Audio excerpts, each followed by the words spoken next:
So I've been asked to answer the question, what is a game, in my own words, and what do I think of as a game?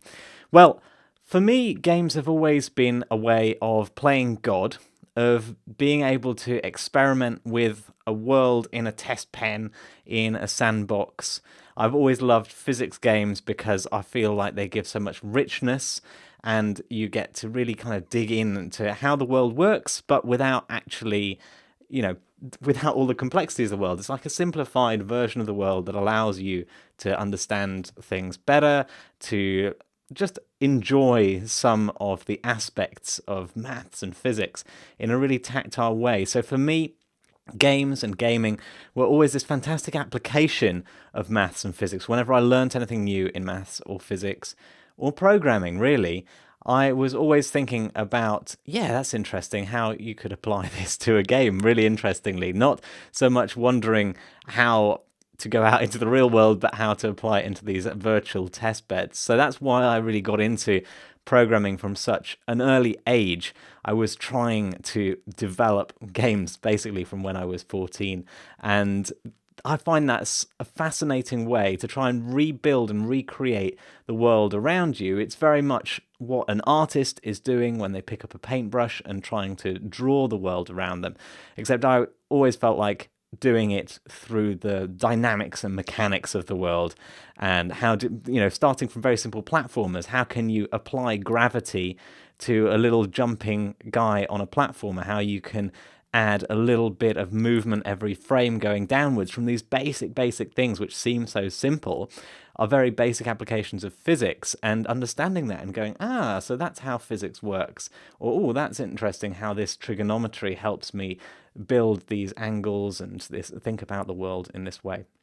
So to me, a game has always been, in summary, an exploration of the world, a way of recreating the world in this tiny little test environment, and a way, I guess, of playing God and manipulating the world's real rules in the computer.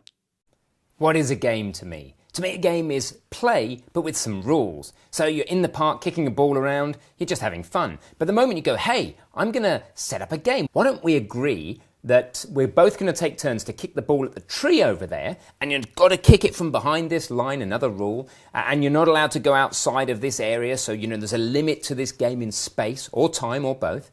And the person who kicks the ball and hits the tree, the first of 5, let's say. So we take it in turns, we kick the ball from behind the line. If you hit the tree, first to 5 wins the game.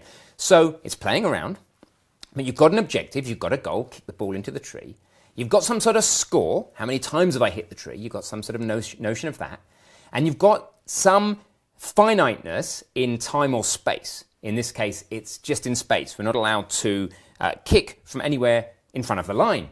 So that's it, really. It's just play, but take your play, add an objective, add a marker for success, like some sort of score, add some sort of limitation in time and or space, agree on the rules together, at least agree at the start. Maybe you don't agree during the game, maybe you end up in fisticuffs, but at the beginning you should agree on the rules and go at it and have fun and enjoy it. So pretty much as simple as that, as far as I'm concerned, for a game. Personally, the games that I've loved, massive and varied. So yesterday, I'm riding our electric unicycle in the garden with my daughter, and we're just both riding in the garden. And of course, the obvious thing to do after that is to go into a game of tag.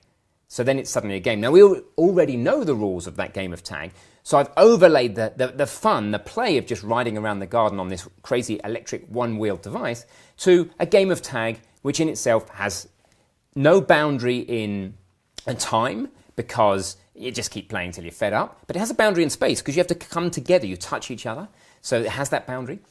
And then we just kind of keep going until you've finished. And it turned just messing around in the garden into a much more fun experience. So there's an example of turning play into a game. So hope that's fun for you, and I'll see you in our courses. What is a game? For me, a game is play with rules and a goal. What do I mean by that? Well, say when you're a youngster, a little tacker, as we might say in Australia, you're sitting there, you're outside, you're with your friend, you're in the dirt, you're digging a hole, you're just having a good time, throwing some rocks, picking some leaves, you know, getting the magnifying glass, ants running by. I'm not going to say exactly what happens in that circumstance, but I'm sure if you've ever been a child, then you know what goes on there. So you're just hanging out, just having a good time, you're just experiencing the world and nature and joy and letting your imagination run wild. That's play. There's no rules to it, there's no guidelines to it, there's no winners, there's no losers. It's just having a good time, exploring your environment. To transform play into a game, you're sitting there with your friend and you're digging a hole and you say, let's see who can dig the biggest hole. Now it's a game. You can say, let's see who can throw the rock the furthest. Now it's a game. You might say, let's see if you and I can make a huge big castle out of the dirt. Maybe there's some sand, you're digging in shovels, you're in your mum's flower bed, you're digging up the flowers. Let's get some flowers and stick them on the top of our castle.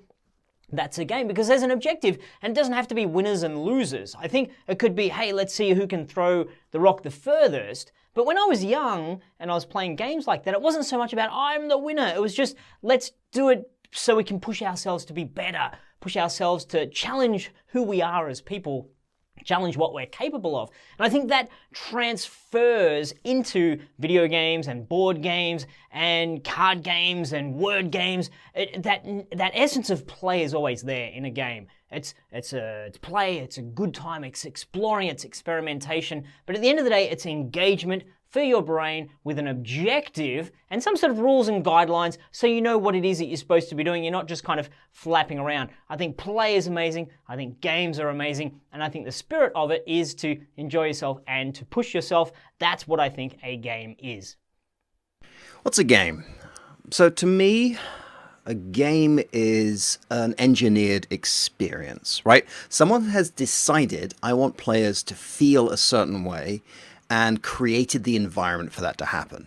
For me, a game has to be something that we've agreed to, right? I have to know that I'm going into this artificial environment, whether it's a game of football, whatever variant of football you're thinking about when I say that word, or chess, or Destiny 2, whatever it is. I'm going to simulate this experience. I'm going to live in this artificial construct. It can be an abstract one, something like chess, or it can be very, very detailed, like an MMO. I'm going to live in this life. For me, a game is exactly that. It's an artificial world. It's a created experience. It's an illusion that I've agreed to take part in. If I don't agree to take part in, for me, it's not really a game. It's a prank, right? If I don't know that this is artificial, that's kind of cruel. But if we've agreed to abide by this artificial thing, whether it has win conditions and rules or not, then to me, that's a game. What's a game? It's entertainment. It's a way of escaping the world sometimes for some people. Certainly has been for me. I've used many, low bush. I've used games for escaping before. I've used it for fun. Forgetting about the social side of things. Bright light coming up. So yeah, the social side of things, playing with your mates, that is a big thing for me. There are some games that you can play solo, absolutely fine, but you know what, cooperating with your friends and succeeding, that's always a great one to do. And you can do that in many, many games. Playing with Rick at the moment, Factorio, brilliant game. And I wouldn't have thought I would have enjoyed something that's, you build a factory that builds a factory, and then you improve your factory so you can build a better factory. Wow. Reminds me of Sims in many ways, where you upgrade your... Not Sims. Settlers. Do you remember that game, Settlers? Anyway, I'm starting to ramble now. Games, wouldn't be here without them, to be quite honest. Whatever the genre, as long as they're enjoyable, they capture your attention, they entertain you, they keep you focused. Love them. See you guys later. Take care.